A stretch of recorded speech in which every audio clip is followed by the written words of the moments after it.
नमस्कार, मैं विवेकानंद और आप देख रहे हैं न्यूज़ फॉर नेशन। आज हम बात करेंगे बिहार कांग्रेस की। बिहार कांग्रेस के प्रभारी शक्ति सिंह गोहिल 8 और 9 अगस्त को पटना में थे। पटना में कांग्रेस के नेताओं से बातचीत करने के लिए आए थे और चुनावी टिप्स देने के लिए आए थे।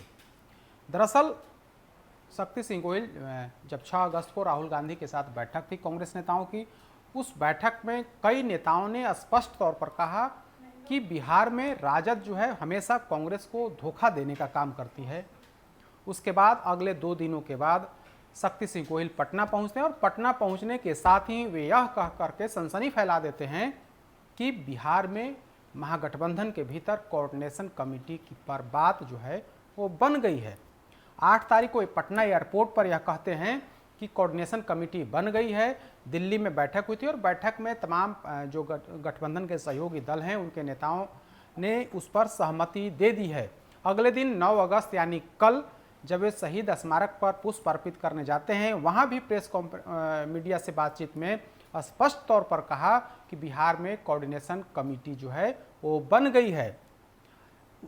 शक्ति सिंह गोहिल के इस बयान के बाद जो सहयोगी पार्टी के नेता थे उनका अपरोक्ष तौर पर साफ तो कहना था कि हम लोगों के को कोई जानकारी ही नहीं है और कोऑर्डिनेशन कमेटी बन गई, यह तो हास्यास्पद बात है। शक्ति सिंह गोहिल के इस बयान को उनकी ही पार्टी के एक वरिष्ठ नेता ने पोल खोल दी है। यूं कहें कि कोऑर्डिनेशन कमेटी के नाम पर शक्ति सिंह गोहिल साफ तौर पर झूठ बोल रहे हैं।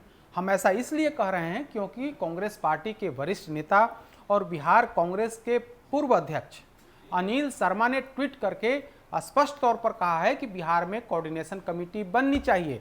बड़ा सवाल यहीं पर खड़ा होता है कि अगर शक्ति सिंह गोहिल कहते हैं कि कोऑर्डिनेशन कमेटी बन गई है तो फिर उनकी ही पार्टी के एक वरिष्ठ नेता को कोऑर्डिनेशन कमेटी बनाने की मांग क्यों करनी पड़ी। इसी सवाल में शक्ति सिंह गोहिल की झूठ छुपी हुई है, क्योंकि वे बिहार आकर के कोऑर्डिनेशन कमेटी के नाम पर एक तरह से कहें तो उन्होंने जो आवरण बांधा था, जिस तरीके से उन्होंने बयानबाजी की थी, उसकी पोल जो है उनकी ही पार्टी के वरिष्ठ नेता ने खोल दिया है। उन्होंने 2-3 ट्वीट के माध्यम से, अनिल शर्मा ने 2-3 ट्वीट किया है और ट्वीट करके उन्होंने साफ तौर पर कहा है कि हमेशा से राजद जो है वो कांग्रेस को ठगने का काम करती है। उन्होंने सदानंद सिंह का उदाहरण दिया है और कहा है कि सदानंद सिंह ने उस कांग्रेस की बैठक में साफ तौर पर नेतृत्व को कहा कि इस तरह की बात नहीं होनी चाहिए, इस बार पहले ही सचेत हो जाना चाहिए और कोऑर्डिनेशन कमेटी बना करके सीटों का बंटवारा कर लेना चाहिए। कांग्रेस के वरिष्ठ नेता अनिल शर्मा ने ट्वीट करके कहा कि बिहार विधानसभा चुनाव में महागठबंधन की पार्टियों के बीच आपसी तालमेल को मजबूत करने और सीटों के न्यायसंगत बंटवारे के लिए समन्वय समिति का गठन अति आवश्यक है। समन्वय समिति के गठन में हो रहे विलंब के कारण चुनाव की तैयारी को गति देने में कठिनाई हो रही है। कांग्रेस विधायक दल के नेता सदानंद सिंह और हम के राष्ट्रीय अध्यक्ष जीतन राम मांझी समेत महागठबंधन के दूसरे घटक दलों की मांग के बावजूद पता नहीं क्यों राजद कोऑर्डिनेशन कमेटी बनाने के निर्णय को टालती जा रही है। कांग्रेस को यह निर्णय जल्द कराना चाहिए। अगले ट्वीट में अनिल शर्मा लिखते हैं कि पूर्व का भी अनुभव रहा है कि राजद अपने अनुकूल सीटों पर तो पहले से तैयारी कर रही होती है और चुनाव की तिथि घोषणा के बावजूद गठबंधन के दलों के बीच सीटों के आवंटन को लेकर भ्रम की स्थिति बनाए रखती है, जिसके चलते घटक दलों को चुनाव में नुकसान होता है।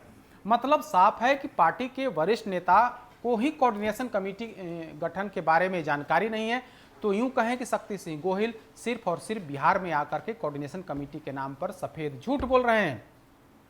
महागठबंधन के बाकी दल के नेता भी शक्ति सिंह गोहिल के इस बयान पर आश्चर्य जता रहे हैं। जीतन राम मांझी तो बार बार यही कह रहे हैं कि हमें कोऑर्डिनेशन कमेटी चाहिए। महागठबंधन में रहने के लिए पहली प्राथमिकता होगी कि हमें महागठबंधन के भीतर एक कोऑर्डिनेशन कमेटी बननी चाहिए। सदानंद सिंह भी यही बात कहते आए हैं। अब अनिल शर्मा भी यही बात कह रहे हैं, जो पार्टी के वरिष्ठ नेता हैं, कभी पार्टी का नेतृत्व करते थे। उन्होंने भी यह कह करके सनसनी फैला दी है। लेकिन जिस तरीके से शक्ति सिंह गोहिल ने पटना आकर के यह कहा कि कोऑर्डिनेशन कमेटी पर बात बन गई है, उनकी यह जो झूठ है, यह जो पॉलिटिकल स्टंट था, उसकी पूरी तरीके से पोल जो है उनकी ही पार्टी के एक वरिष्ठ नेता ने खोल दी है। तो यूं कहें कि महागठबंधन में सब कुछ ठीक ठाक नहीं है। कोऑर्डिनेशन कमेटी पर जो समझौता की बात है वो कहीं ना कहीं वो पूरी तरीके से उसकी हवा निकल गई है। कांग्रेस के कई नेताओं ने यह कहकर के सनसनी फैला दी है कि अब कोऑर्डिनेशन कमेटी बननी चाहिए।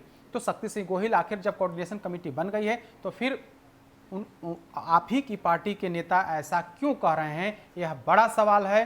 हालांकि मांझी की तरफ से भी ऑफिशियल कोई स्टेटमेंट नहीं आया है, लेकिन जो जानकारी है उसके अनुसार मांझी जी अभी भी इस आस में हैं कि कोऑर्डिनेशन कमेटी आने वाले कुछ दिनों में बनेगी, तब उनके लिए सहूलियत होगी। लेकिन कुल मिलाकर कहें तो महागठबंधन में गांठ जो है सुलझा नहीं है, बल्कि दिन प्रतिदिन और ही उलझता जा रहा है। अधिक अपडेट्स के लिए देखते रहिए न्यूज़ फॉर नेशन। नमस्कार।